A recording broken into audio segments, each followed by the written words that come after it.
Hello everyone. बायोफैक्ट्री के इस video lecture में आज हम बात कर रहे हैं लाइसोसोम की। क्लास 11th बायोलॉजी का इम्पोर्टेंट टॉपिक है। तो आइए जानते हैं कि लाइसोसोम है क्या। फ्रेंड्स, लाइसोसोम जो शब्द है ये ग्रीक लैंग्वेज से ओरिजिनेट हुआ है। ग्रीक भाषा के दो शब्द हैं, एक है लाइसिस और दूसरा है सोमा। इन दो शब्दों से लाइसोसोम ओरिजिनेट हुआ है। लाइसिस का अर्थ होता है डाइजेशन या ब्रेक डाउन, और सोमा का अर्थ होता है बॉडी। मीन्स एक ऐसी बॉडी जो डाइजेशन या किसी सब्सटेंसेस के ब्रेक डाउन के लिए रिस्पॉन्सिबल होती है, उस बॉडी को हम लाइसोसोम के नाम से जानते हैं। लाइसोसोम की डिस्कवरी, इसकी अगर डिस्कवरी की बात करें तो एक साइंटिस्ट हैं क्रिश्चियन डी डुवे। ये जनरली हम उन्हें डी डुवे के नाम से ही जानते हैं और पूरा नाम इनका क्रिश्चियन डी डुवे है।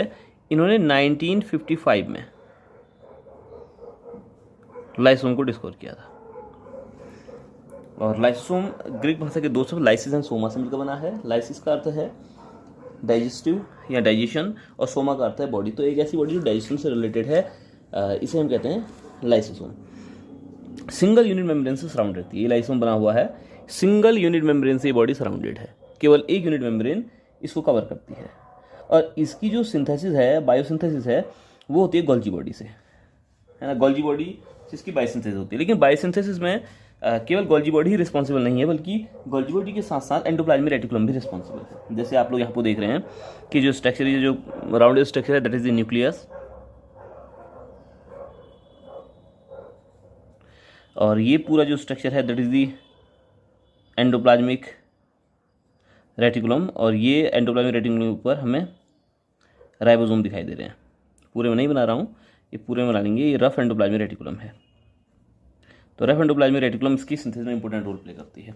तो रफ एंडोप्लाज्मिक रेटिकुलम से आप देख रहे हैं कि वेसाइकल्स कुछ बनती हुई दिखाई दे रही हैं, ये है ना। और ये वेसाइकल आगे जाकर ये पॉप आउट होगी और पॉप आउट होकर फ्यूज हो जाएगी इससे गोल्जी बॉडी के साथ। अपने साथ ही कुछ एंजाइम्स को लेकर आई है।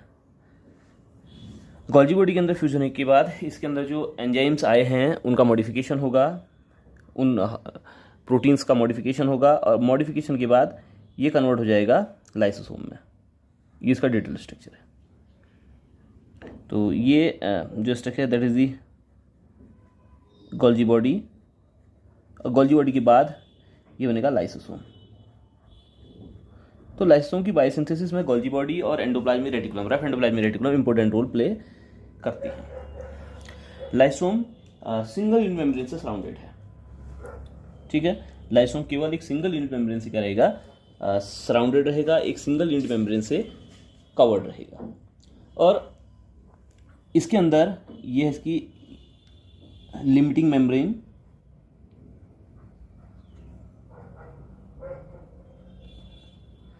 and inside this limiting membrane matrix is present। इस लिमिटिंग मेम्ब्रेन के अंदर आपको एक लिक्विड दिखाई देगा that is called matrix.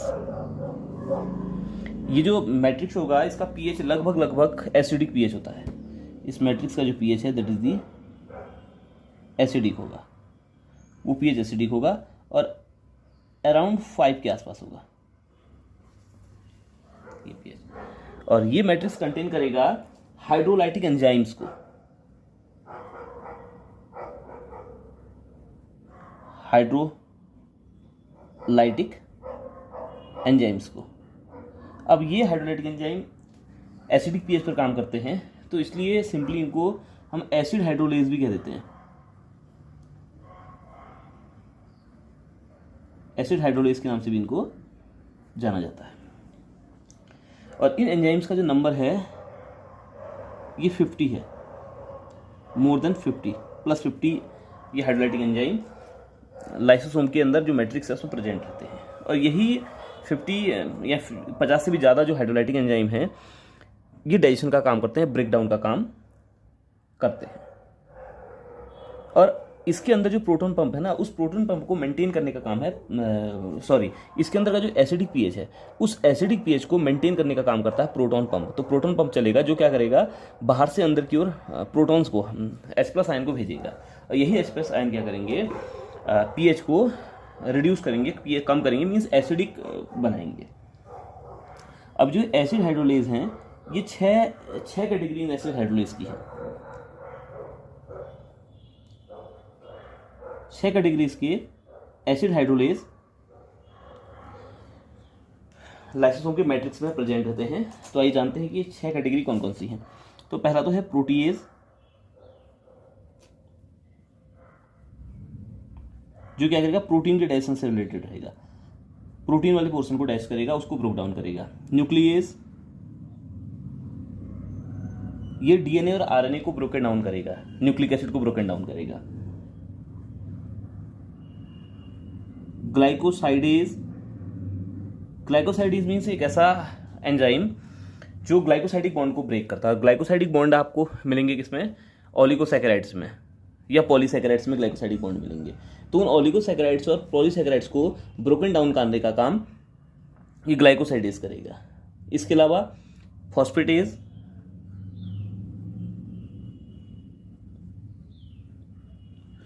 Phosphatase की अगर बात करें तो फॉस्फेटेज ये एटीपी, इस जैसे एटीपीज है, ये एटीपी को ब्रोकन डाउन करता है और एनर्जी को रिलीज करने का काम करेगा।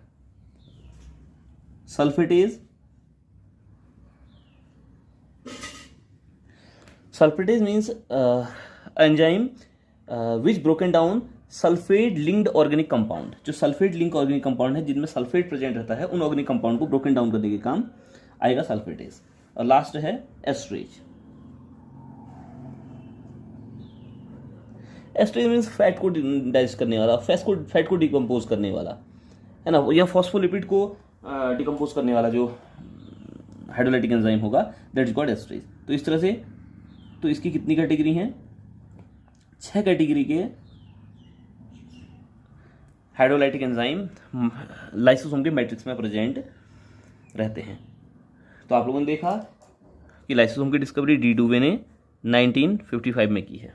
इसकी बायोसिंथेसिस किस तरह से हो रही है, सिंगल यूनिट मेम्ब्रेन के थ्रू ये बाउंडेड रहता है। इसका शेप स्पेरिकल है, शेप में बहुत ज़्यादा नहीं जाना है। और अक्रंस की बात कर लें,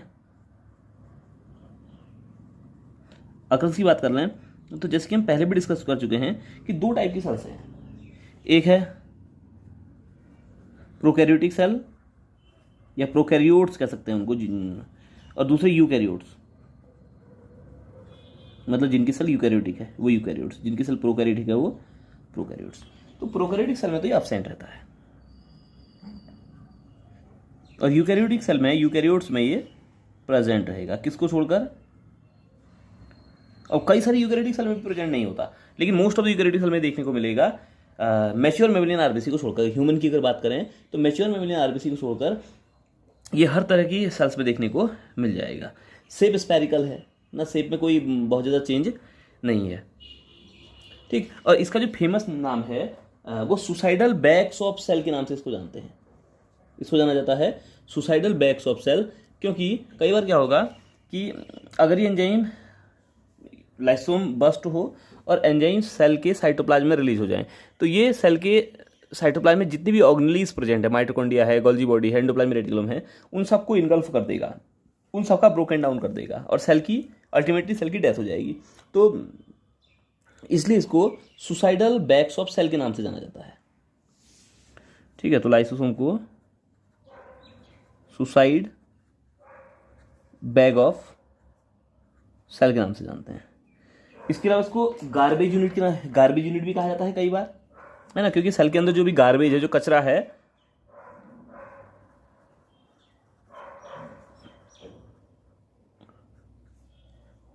उस कचरे को ये साफ करने का काम करता है, उस कचरे को डिकम्पोज करने का काम करता है। तो इसलिए इसको कई बार गार्बेज यूनिट ऑफ सेल के नाम से भी कहा जाता है, या डिस्पोजल यूनिट ऑफ सेल के नाम से भी इसको जानते हैं। और सबसे इंपॉर्टेंट कॉन्सेप्ट है कि इसके अंदर जो एंजाइम प्रेजेंट होते हैं कौन से हैं, तो वो हाइड्रोलाइटिक एंजाइम है। 6 कैटेगरी है हाइड्रोलाइटिक एंजाइम की। ये एसिडिक पीएच पर वर्क करते हैं, इसलिए इन्हें एसिड हाइड्रोलेज के नाम से भी जाना जाता है, ठीक। और दूसरा एसिडिक पीएच लाइसोसोम के अंदर कौन मेंटेन कर रहा है, ये प्रोटॉन पंप, एक प्रोटॉन पंप चल रहा है जो प्रोटॉन्स को H+ आयन को लगातार बाहर से कहाँ भेज रहा है, अंदर इसके मैट्रिक्स में भेज रहा है, और यही प्रोटॉन्स क्या करेंगे, एसिडिक पीएच को मेंटेन करेंगे। ठीक, अक्रंस की बात करें तो प्रोकैरियोटिक सेल में एब्सेंट है, यूकैरियोटिक सेल में प्रेजेंट है। शेप जनरली में लिख देता हूँ इसको, शेप जनरली कैसा है, स्फेरिकल है। स्फेरिकल इसका शेप जनरली रहेगा, और इसका जो एवरेज साइज की अगर बात करें तो 0.5 माइक्रोमीटर है इसका। वैसे तो ये छोटे बड़े होते हैं, है ना, लेकिन एवरेज साइज की अगर बात करें तो 0.5 माइक्रोन या 0.5 माइक्रोमीटर ये रहेगा।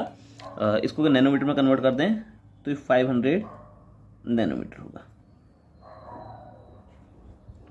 ठीक, एवरेज साइज है 0.5। और वैसे अगर साइज को अगर रेंज की अगर बात करें तो 0.2 से 0.8, 0.2 से 0.8 माइक्रोन, ये रेंज साइज है।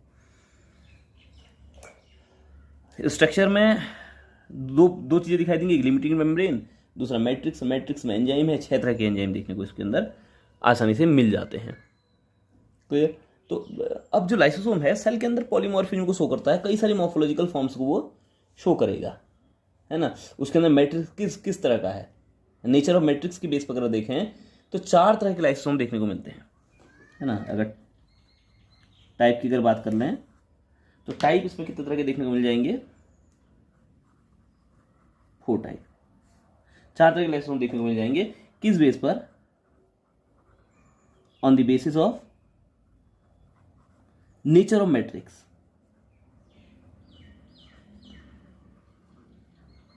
मैट्रिक्स किस तरह का है, मैट्रिक्स में क्या प्रेजेंट है, एंजाइम के अलावा भी कई सारी चीजें कई बार मैट्रिक्स में प्रेजेंट रहती हैं, तो उस बेस पर ये 4 तरह का होगा। मींस ये पॉलीमॉर्फिज्म को शो करेगा। 4 तरह का लाइसोसोम को होना मतलब पॉलीमॉर्फिज्म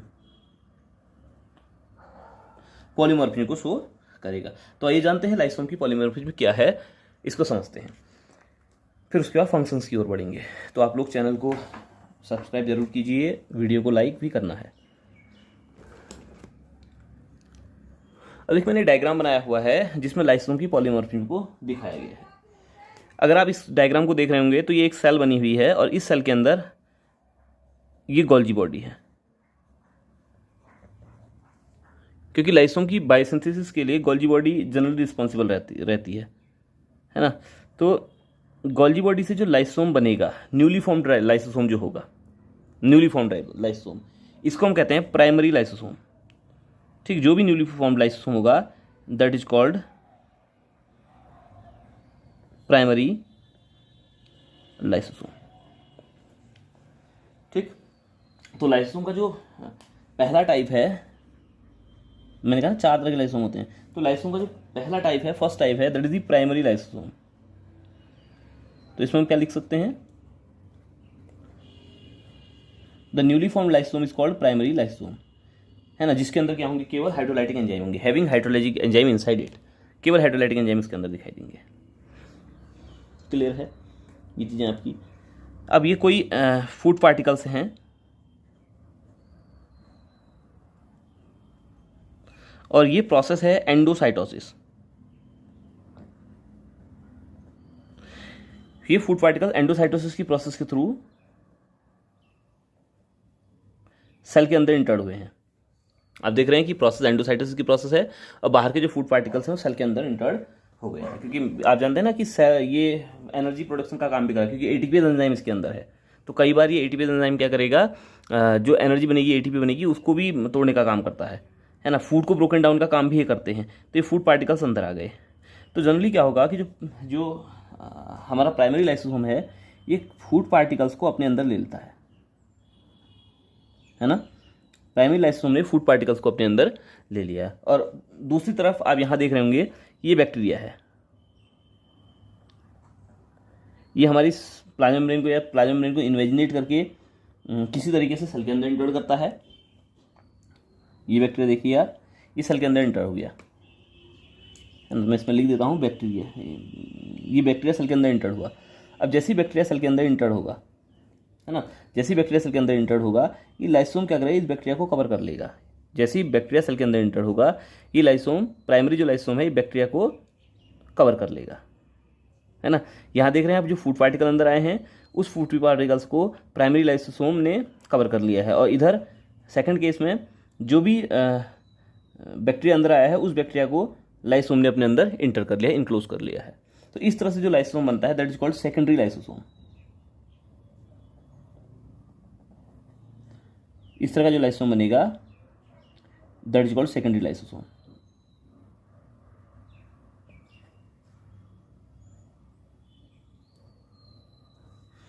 ठीक। अब कई बार क्या होता है कि ये लाइसोसोम दिखाई दे रहा है, ये प्राइमरी लाइसोसोम ही है, यहाँ भी ये मैंने बना रखा है, that is the primary lysosome.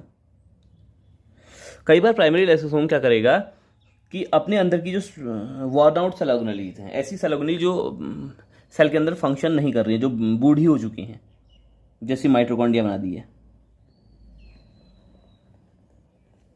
In cell organelles को अपने अंदर कवर कर लेता है। ये देखिए, है ना, अपने अंदर इसको कवर कर लिया। तो जब कोई लाइसोसोम अपने अंदर की सेल ऑर्गेनेली को कवर कर लेगा, तो इसको कहेंगे हम ऑटोलाइसोसोम। इसको हम कहेंगे ऑटोलाइसोसोम। ये बना ऑटोलाइसोसोम। अब आप देखेंगे कि जो सेकेंडरी लाइसोसोम है या ऑटोलाइसोसोम है, ये क्या करेंगे, अपने अंदर जिस भी चीज़ को इसने बंद किया हुआ है, कवर किया हुआ है, इन चीज़ों को ये ब्रोकन डाउन करना स्टार्ट कर देंगे, है ना। और यहाँ को आप देख रहे हैं कि जो भी चीज़ इसके अंदर थी, इसके अंदर थी, इसके अंदर थी, वो ब्रोकन डाउन हो चुकी है और टूट चुकी है। लाइसोसोम का यही तो काम है ना। तो ऐसा लाइसोसोम जिसके अंदर किस तरह के डाइजेस्टेड मटेरियल्स हैं, है ना, केवल अनडाइजेस्टेड मटेरियल है या डाइजेस्टेड मटेरियल है, कह सकते हैं हम, डाइजेस्टेड मटेरियल कहेंगे इसको। बैक्टीरिया का डाइजेशन हो चुका है, इस फूड मटेरियल का डाइजेशन हो चुका है, या अपने अंदर की जो बूढ़ी सेल ऑर्गेनेली थी उसका डाइजेशन हो चुका हो, तो इस तरह के जो मटेरियल होंगे, जो जिसको डाइजेस्ट कर लिया गया होगा, इस तरह का लाइसोसोम कहलाएगा रेजिडुअल बॉडी। रेजिडुअल बॉडी, या कई बार इसको हम टर्शियरी लाइसोसोम भी कहते हैं।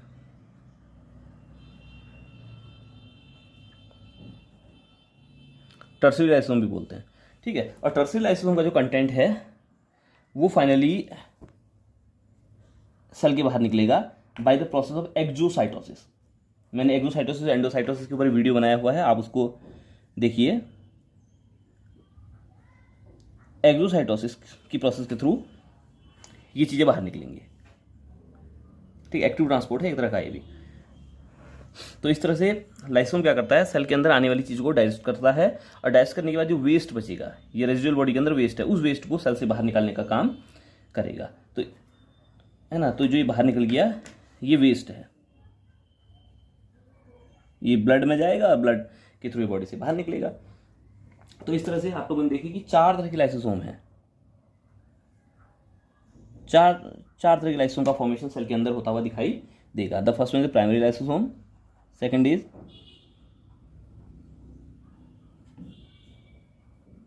Secondary lysosome, third one is auto lysosome, और जो लास्ट बनता है दैट द रेजिडुअल बॉडी, या इसको टर्सरी लाइसोसोम के नाम से भी जाना जाता है। तो अलग अलग मॉर्फोलॉजिकल फॉर्म्स लाइसोसोम शो करेगा विद इन द सेल, और इन अलग अलग मॉर्फोलॉजिकल फॉर्म्स को शो करना, that is called polymorphism in lysosome. ये कहलाएगा पॉलीमॉर्फिज्म इन लाइसोसोम। तो आइए अब आगे बढ़ते हैं, अब बात करते हैं फंक्शन की।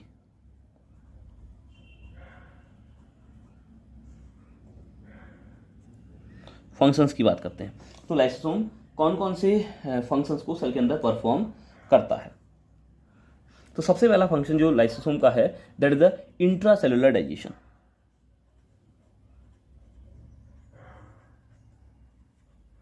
इंट्रासेलुलर डाइजेशन, आप लोग जानते हैं कि लाइसोसोम केवल हमारे अंदर ही नहीं होता, हमारी बॉडी की सेल्स में ही नहीं होता, बल्कि उन सेल्स के अंदर भी होता है जो ऑर्गेनिज्म यूनिसेलुलर है, जैसे अमीबा की सेल है। आप लोगों ने अमीबा की सेल्स को देखा होगा, इस तरह का अमीबा है ये, है ना।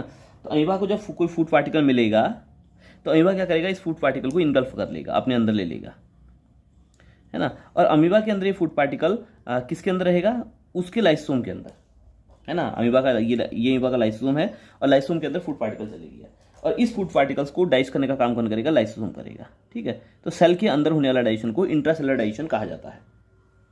तो जैसे ये अमीबा में यूनिसेलुलर ऑर्गेनिज्म, अमीबा में इसको आप आसानी से देख सकते हैं। तो पहला फंक्शन है इसका intracellular digestion. Clear? The first function is intracellular digestion, mean cell के अंदर होने वाला जो डाइजेशन है वो कहलाता है इंट्रासेलुलर डाइजेशन। दूसरा हम कह सकते हैं ऑटोफैगी।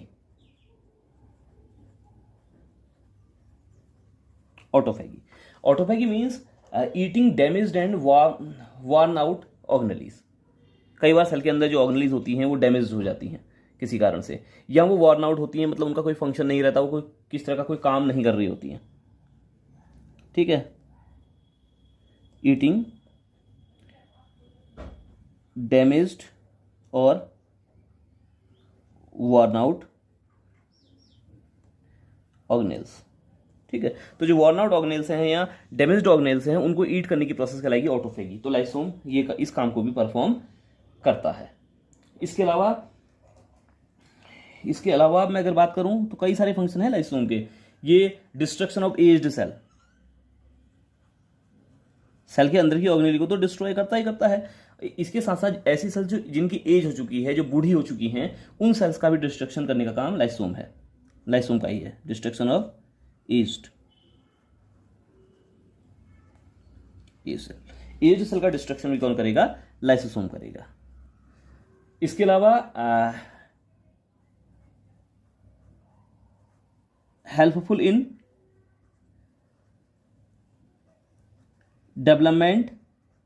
Developmental process. देखो आप लोगों ने देखा होगा कि मेढक सभी ने देखा होगा, मेढक के लार्वे को हम टेडपोल कहते हैं। इस तरह का लार्वा देखने को मिलता है, ये है ना, पानी में, साफ पानी में देखने को मिल जाते हैं। इसमें टेल होती है। जब ये किस में कन्वर्ट होगा, जब ये एडल्ट फ्रॉग में कन्वर्ट होगा, इस तरह का मेढक है ये, जब ये एडल्ट फ्रॉग में कन्वर्ट होगा तो एडल्ट फ्रॉग में आपको टेल देखने को नहीं मिलेगी, एडल्ट फ्रॉग में आपको टेल देखने को नहीं मिलेगी। तो इस टेल का जो डिस्ट्रक्शन है किसने किया है, लाइसोसोम ने किया है। इस टेल को डाइजेस्ट करने का काम लाइसोसोम ने किया, टेल को हटाने का काम लाइसोसोम ने किया है। तो ये डेवलपमेंटल प्रोसेस में भी क्या करते हैं, हेल्पफुल रहते हैं। और ये डेवलपमेंट प्रोसेस कहलाती है मेटामॉर्फोसिस, मतलब लार्वा का एडल्ट में कन्वर्ट होना, लार्वे का एडल्ट में कन्वर्ट होना कहलाती है मेटामॉर्फोसिस। तो मेटामॉर्फोसिस जैसी डेवलपमेंटल प्रोसेस में भी लाइसोम क्या करते हैं, हेल्पफुल होते हैं, लाइसोम हेल्प करते हैं। इसके अलावा सीड जर्मिनेशन के टाइम पर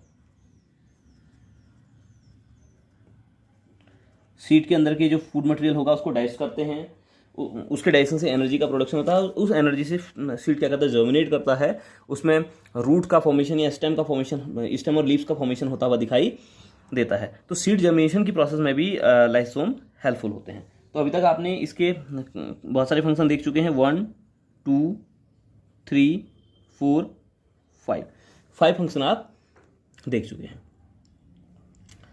क्लियर? इसके अलावा लाइसोम क्या करता है, ऑस्टियोक्लास्ट सेल्स होती हैं कुछ, ठीक है। तो osteoclast cell bone forming cells होती हैं, ऑस्टियोक्लास्ट।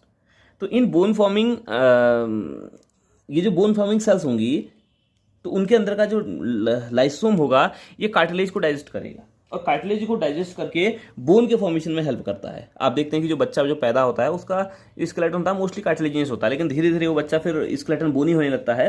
तो कार्टिलेज के बोन में कार्टिलेज का रिप्लेसमेंट होता है बोन से। तो इस दौरान लाइसोम क्या करता है, हेल्पफुल होता है, ये कार्टिलेज को डाइजेस्ट करता है, कार्टिलेज को डाइजेस्ट करके बोन्स की फॉर्मेशन में हेल्प करेगा। और जो हमारी WBCs हैं, है ना, उसके अंदर भी लाइसोसोम होगा और उसके अंदर के लाइसोसोम क्या करेंगे, बैक्टीरिया वायरस को इनगल्फ करके उनको किल करने का काम करते हैं, उनको डाइजेस्ट करने का काम करते हैं, जो हमारी WBCs के अंदर जो लाइसोसोम्स होते हैं, ठीक। तो ये लाइसोसोम के कुछ फंक्शन थे। और कई बार लाइसोसोम क्या होगा ना, कई तरह की डिजीज भी कॉज कर देता है, है ना। जैसे माल फंक्शनिंग होगी लाइसोसोम की, तो लाइसोसोम की माल फंक्शनिंग अगर होती है तो कुछ डिजीजेज भी हो जाती हैं हमारी बॉडी में, कई बार डिजीज भी हो जाती हैं। जैसे एक है टाई-सेक डिजीज, टाई-सेक डिजीज करके है एक,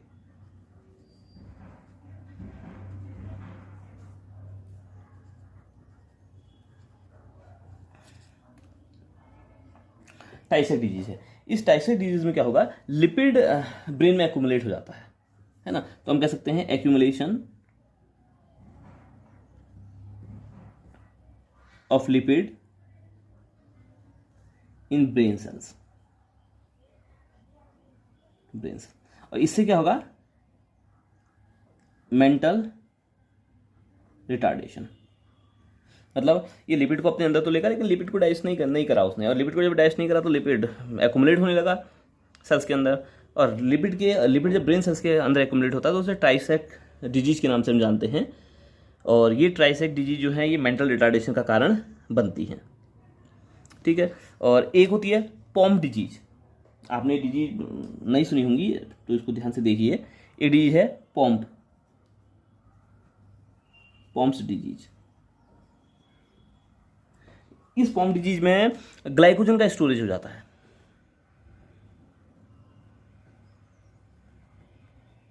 कंपटीशन के लिए बहुत इंपॉर्टेंट है क्वेश्चंस, ठीक है। तो इसमें क्या होगा, ग्लाइकोजन का स्टोरेज आप देखेंगे। और हेपेटाइटिस है ना, पॉलीनेफ्रिटिस है, हेपेटाइटिस है,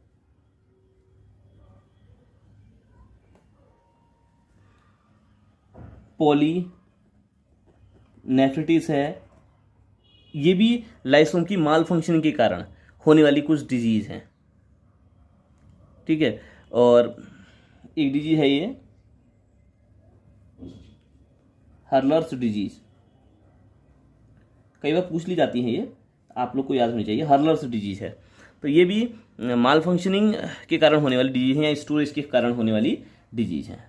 तो लाइसोसोम कई बार हमारी बॉडी में डिजीज भी कॉज करता है, टाई-सेक डिजीज है, पॉम डिजीज है, हेपेटाइटिस है, पॉलीनेफ्रिटिस है, हर्लर्स डिजीज है, ये सब लाइसोसोम की माल फंक्शनिंग के कारण होने वाली डिजीज हैं। तो आज की वीडियो में इतना ही, बने रहिए चैनल के साथ। Thank you.